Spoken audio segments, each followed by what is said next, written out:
જે વિદ્યાર્થીઓને જેની અંદર લો સ્કોર આવે છે કે બોર્ડની અંદર લો સ્કોર આવે છે તો બે વસ્તુ વિચારે છે વિદ્યાર્થીઓ, પ્રાઇવેટ કોલેજમાં એડમિશન નહીં લેવું જોઈએ કે એક વર્ષનો ડ્રોપ લેવો જોઈએ. તો એના અનુસંધાનમાં આપણે થોડી કમ્પેરિઝન જોઈ લઈએ અને પછી તમને જે ઠીક લાગે છે એ તમે કરી શકો છો. ડ્રોપ લેવો જોઈએ કે પ્રાઇવેટ કોલેજમાં એડમિશન નહીં લેવું જોઈએ એની થોડી કમ્પેરિઝન તમને બતાવ્યું, પછી તમે જાતે જ નિર્ણય લઈ શકશો.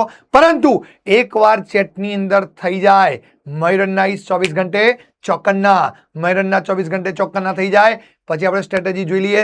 ચલો ભાઈ, તો હવે જોવાનું સ્ટાર્ટ કરીએ. કમ્પેરિઝન જોઈએ. ખાસ મેઇન વસ્તુ છે કમ્પેરિઝન. તો ફર્સ્ટ વાત કરું તો સૌથી પહેલા ત્રણ વસ્તુ છે: સમય, તક, માનસિક દબાણ અને ખર્ચ. ચાર વસ્તુ.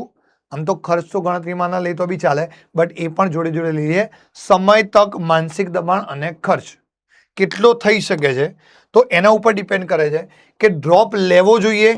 તો આ બાજુ જે ડ્રોપ લેવો જોઈએ એની વાત છે, અને આ બાજુ પ્રાઇવેટ કોલેજ. તો સમય, ડ્રોપ લેશો તો તમારું એક વર્ષ વધુ આપવું પડશે, તમારે એક વર્ષ વધારે આપવું પડશે જો અગર તમે ડ્રોપ લો છો તો.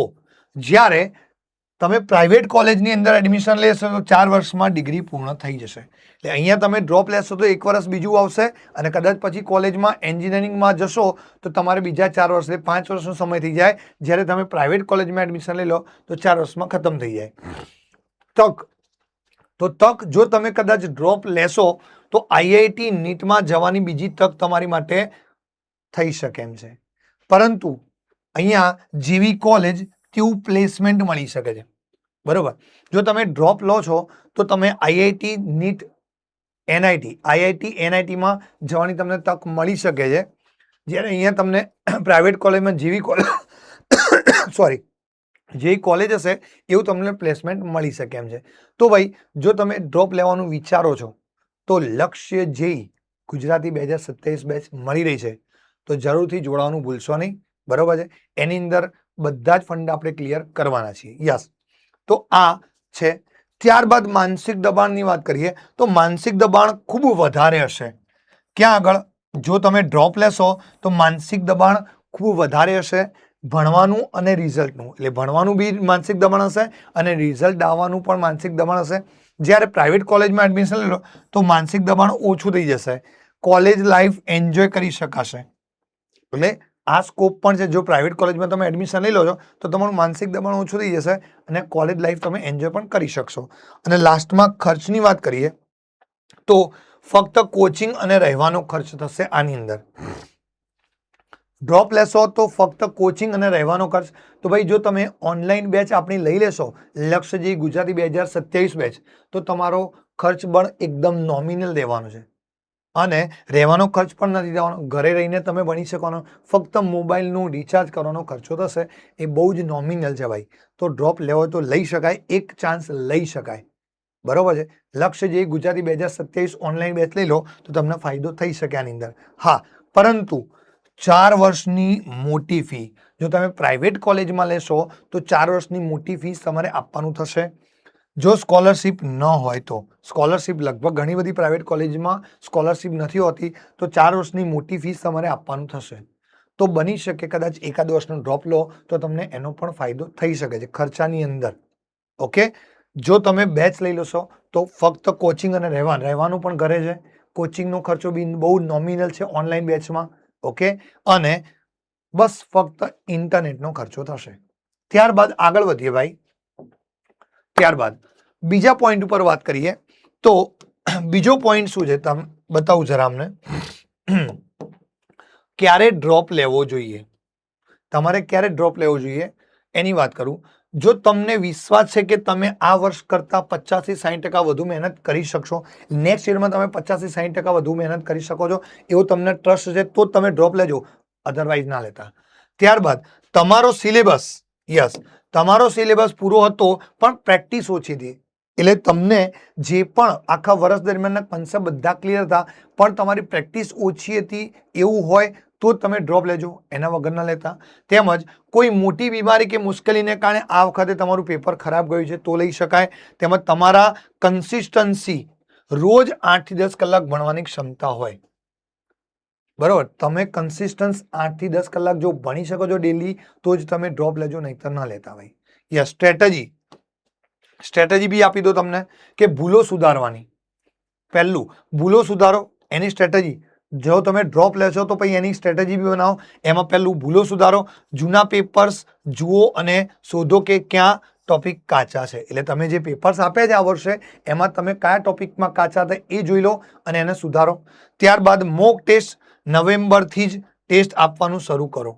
યસ, નવેમ્બર મહિનો જેવું દિવાળી પૂરી થાય તરત જ તમે બધી ટેસ્ટ વધુ ને વધુ આપવાનું સ્ટાર્ટ કરી લો. ત્યારબાદ સોશિયલ મીડિયાથી દૂર રહો. 1 વર્ષ માટે ઇન્સ્ટાગ્રામ અને મિત્રોથી અંતર જાળવો. બરોબર, 1 વર્ષ માટે ઇન્સ્ટાગ્રામ અને મિત્રોથી અંતર જાળી લેવાનું. સોશિયલ મીડિયા થોડું ઓછું કરી દેવાનું થાય તો તમે ડ્રોપ લેવા માટે સક્ષમ છો. ત્યારબાદ ત્રીજો પોઈન્ટ છે ભાઈ, ક્યારે પ્રાઇવેટ કોલેજ પસંદ કરવી જોઈએ. ક્યારે તમારે પ્રાઇવેટ કોલેજ પસંદ કરવી જોઈએ. Okay, the smart move. તો જો તમે ફરીથી એક જ પુસ્તકો ભણવા નથી માંગતા તો પ્રાઇવેટ કોલેજ સારી પસંદગી હોઈ શકે છે. એટલે તમે ફરીથી એની વસ્તુ રિપીટ ભણવા નથી માંગતા તો પ્રાઇવેટ કોલેજ એ તમારી એક સારી પસંદગી કહી શકાય. તેમજ જો તમને કોઈ સારી યુનિવર્સિટી જેમ કે આઈઆઈએસસીટી, નિરમા, પીડીઈયુ, અમદાવાદ યુનિવર્સિટીમાં એડમિશન મળતું હોય તો તમે આ બધી કોલેજમાં જો એડમિશન મળી શકે છે તો તમે ડ્રોપ ના લો તો ચાલી શકે છે. તેમજ તમને એવું લાગે છે કે તમે કોલેજમાં જઈને સ્કિલ્સ, કોડિંગ છે, એઆઈ, નેટવર્કિંગ પર ધ્યાન આપી શકશો તો પણ ડ્રોપ લેવાની જરૂર નથી. ત્યારબાદ તમારી પાસે ડ્રોપ લેવાની ધીરજ કે આર્થિક પરિસ્થિતિ નથી. એટલે ઘણી બધી વખત એવું બને કે ભાઈ વિદ્યાર્થીઓને ડ્રોપ લેવો છે પણ મેન્ટલી રેડી નથી. બરાબર, આમ મન એવું કહે છે પણ અંદરથી તૈયાર નથી કે ભાઈ ડ્રોપ લઈશું, નથી લેવો. બરોબર, એવું હોય તો પછી લેવાની જરૂર નથી. ઓકે, ત્યારબાદ સ્ટ્રેટેજી શું છે. સ્ટ્રેટેજીમાં જરા સ્કિલ પર ફોકસ. યસ, સ્કિલ્સ પર ફોકસ કરવાનું. કોલેજ ગમે તેવી હોય, જો તમારી પાસે કોડિંગ સ્કિલ હશે તો ગૂગલ, માઇક્રોસોફ્ટ પણ તમને હાયર કરી શકશે. ત્યારબાદ નેટવર્કિંગની સ્કિલ તમારામાં છે. માની લો તમારામાં નેટવર્કિંગની સ્કિલ છે તો સારા પ્રોફેસર અને સિનિયર સાથે સંબંધ બનાવો.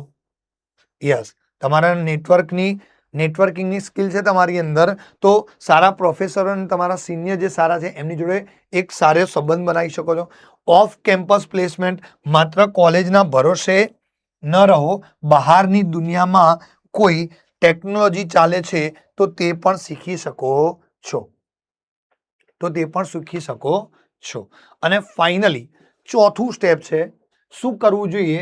Final action plan. ગુજકેટ પર ધ્યાન આપો. જો જેઈ બગડ્યું છે તો ગુજરાતની સરકારી અને સારી ખાનગી કોલેજ માટે ગુજકેટ છેલ્લી આશા છે. તેના પર પૂરો ભાર આપો. એટલે ગુજકેટની પરીક્ષાની સારું રિઝલ્ટ આવ્યું હોય તો એના ઉપરથી તમે એડમિશન લઈ શકો છો. એસીપીસી કાઉન્સેલિંગ રજીસ્ટ્રેશન કરાવો અને જુઓ કે તમારા રેન્ક પર કઈ બેસ્ટ કોલેજ મળી શકે છે એ કરી શકાય. નિષ્ફળતા સ્વીકારો. તમે કદાચ નિષ્ફળ થયા છો અને સ્વીકારી લો અને એ સ્વીકારો કે આ વખતે ભૂલ થઈ છે. હવે ભૂતકાળને પકડી રાખવા કરતા ભવિષ્ય સુધારવા પર કામ કરવું જોઈએ. ઓકે, યાદ રાખો, એક પરીક્ષાનું પરિણામ તમારું આખું ભવિષ્ય નક્કી નથી કરી શકતું. દુનિયાના ઘણા સફળ લોકો આઈઆઈટીયન્સ નથી પણ તેઓ મહેનતુ છે. તેમજ તમને અત્યારે કયા વિષયમાં વધુ મુશ્કેલી પડી રહી છે, કયા વિષયમાં સૌથી વધુ મુશ્કેલી પડી રહી છે અથવા કઈ કોલેજ ધ્યાનમાં છે એના ઉપર ધ્યાન રાખો. ઓકે, તમને અત્યારે કયા વિષયમાં વધુ મુશ્કેલી પડે છે એ કાં તો કઈ સારી કોલેજમાં મળે છે એના ઉપર ફોકસ કરી દો. બસ આટલા પોઈન્ટ્સ ડિસ્કશન કરી લો. આ પોઈન્ટને એકવાર ફરીથી રિમાઇન્ડ કરજો, શાંતિથી વિચારજો. આ દરેક વસ્તુ પર વિચારવાનું છે. ઓકે, કોઈ પણ નિર્ણય લેતા પહેલા ડ્રોપ લેશો કે પછી તમે કોલેજની અંદર એડમિશન લો છો એ દરેક વસ્તુ વિચારતા પહેલા એક શાંત મને, એક શાંત ચિત્તે વિચાર કરજો અને પછી જ આગળનું પગલું ભરજો. એક શાંતપણે વિચાર કરજો અને પછી જ આગળનું પગલું ભરજો. એના વગર પગલું ભરવાનું થતું નથી. તો બસ આ જ ચર્ચા હતી ડ્રોપ કે પછી ખાનગી કોલેજ. આ મેં ડિસ્કશન આપ્યું છે. ફરીથી એકવાર શાંતિથી વિડીયો જોઈને તમે નક્કી કરજો, ડિસાઈડ કરજો કે હવે તમારે આગળ શું કરવું છે. તમે જે પગલું ભરશો એ સાચું અને સચોટ જ છે પણ વિચારીને ભરજો. ચલો ભાઈ, તો બચાવો. ત્યાં સુધી મળીએ નેક્સ્ટમાં. ત્યાં સુધી બધાને tata, bye bye and best of luck your carrier.